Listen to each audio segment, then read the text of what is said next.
playing Kael'thas, Rich on Greymane. So we're actually seeing that Rich actually take a different role here, and Sign picking up the ETC. And to the right side, it is eStar with the victory on the last map. They run Tiger on the Rega, Shao T on Thrall, Tumi on Tassadar, Jingzi on Tychus, and NCCCC on Stitches. And it is an interesting comp that we have here, especially with that super early commitment to Tychus. Let's just be honest here, they would have gotten their Tychus no matter when they picked him. Yeah, absolutely. It looks like they really, really want it. And I do worry about the Stitches pick that we have here, as we do see a big rotation up here to the top lane. May get punished. This is where Stitches is going to be his strongest in the early game, is overextensions.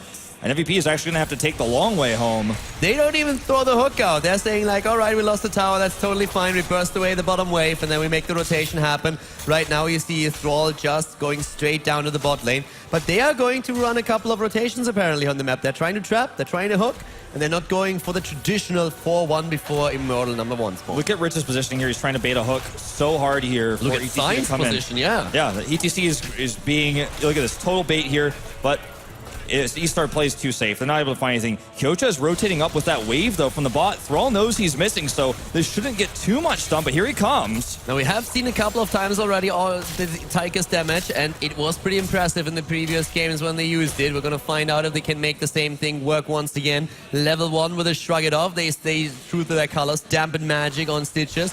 Kind of what you would expect here. I'm already hyped for this game. I mean, this is going to be so good. First of all, we have a Stitches come out of Asia, which is always fun, and then we have that Tychus in play as well. I am loving it. I really do think that the panel was very correct in predicting that the Stitches was a Morales denial pick. And hold that thought, we're going to have another fight here. Sign with the multi-stun. There's the Gravity Lapse to follow it up. And this combo has been the strongest combo of the tournament, Calder. This keeps happening. But going back to what I was saying, I think the Stitches pick was to deny Morales. And I think if Meriday can play a good Kharazim, it's all for naught. Right now, I have to admit that at this point, it really feels like, especially that Kael'thas and ETC is the biggest threat to eStar. And they have to be aware of this. I mean, they have been facing comps like this all tournament long, and of course, we've seen it in other games too. So right now, eStar showed with that draft basically that they're confident in working against it, but it didn't happen. So once again, they're trying for it, but Sign missed the stun a little bit. Oh no! Thrall just came back. He just came back to die. Jesus died, respawned, came back in, died again, and now he has to make the way into the middle once more. Yeah, well, I mean, this is a pretty gnarly game so far. Black totally controlling this first Immortal. Will finish it with nearly 7k shields here, so that's going to be a strong first Immortal walking down lanes, and the Stitches pick hasn't done anything from the early game, and why? Well, he doesn't have any escape, so if he gets stunned, he gets Gravity Lapse, he gets caught, but it's actually Thrall who's been punished both times by this combo, and it's really starting to wear on eStar in this early game, even though they're oftentimes winning these lanes, like these rotations Tumi is doing, for example, right now. Thrall is definitely like doubting his life choices at this point. Besides that, on the other hand, we have for Meriday on 4 the protective shield taken and amplified healing for Tyrael, so it's all about the sustain currently for the boys here. At the same time, In the Rhythm has been chosen once more by Tychus. It's the same build that they've been running the entire time. Chinese team with the defense at the bot lane here, 4 against 4, but that first Immortal is already getting some decent value. Oh, look at this. This is the problem with Stitches. He has no escapes, and if you stand just 1 centimeter over the line, you are going to die to an ETC Kael'thas combo. In this case, mostly just the ETC. Sign is a punishing player. Oh, yeah. And Tumi is taking a lot of damage here, too. Looks like he's going to be able to save his dimensional shift, but that was scary. I don't know about you, Wolf, but it really feels like eStar underestimated that stunlock combo a little bit, and we don't even have heroics in play yet. I think this all comes back down to the support choke attempt. They're like, okay, Meriday's been playing a lot of Morales when he doesn't get to play his Uther, when he doesn't get to play, you know, I don't know, I'm drawing blanks on sports here, but he's been playing a lot of Kharazim, right? And he's been playing a lot of Morales when he doesn't get Uther in comps like this. And they're trying to choke him out. He chooses Kharazim here. He's totally fine with that. And I think they were hoping, oh, we're going to see Morales again. They did their research, but in my opinion, I think the Morales play we saw was a little bit of MVP Black kind of messing around, hiding strategies. And this time, they're totally fine to take Kharazim at this point. Yeah, I don't, like, the thing for me is I doubt even a little bit that they were trying to ban out the support. We can talk about it in a moment, because at this point, the invasion on the cap at the top lane is still ongoing, and MVP is committing for it. In comes Twitch into the backline. Down goes Tassadar. Great kill here from Greymane. Jingzi moving back, but the double kill as Thrall falls too. At this time, it feels like Thrall spent more time dead than in the game.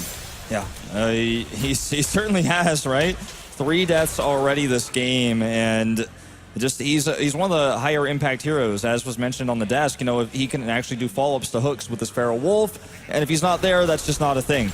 Coming back to my point, by the way, for me personally, it really feels like they were probably more trying to get away from Uther so that they did not run into a mosh pit with Divine Shield. Because I just can't imagine that the team is really looking at an MVP Black and says, oh yeah, if we ban out Uther here, Meriday has a problem. I mean, Meriday is one of the best supports in the entire world. He has really the highest support pool, I'd say, and you know, I want to argue for you, but I just feel like the Stitches pick is just so wonky. You know, I worry about it, and it just has not been paying off. Now he's actually sitting bot solo, defending that push, while, again, MVP Black going to get a free start on the Immortal. But to be fair, Stitches gets the most value on this map out of all maps, because you have that free range for the hooks up at the top. Sign, actually, this time, a bit in trouble, but if you look at the Immortal damage, it's again a reappearing trend. MVP Black with more damage on the objective.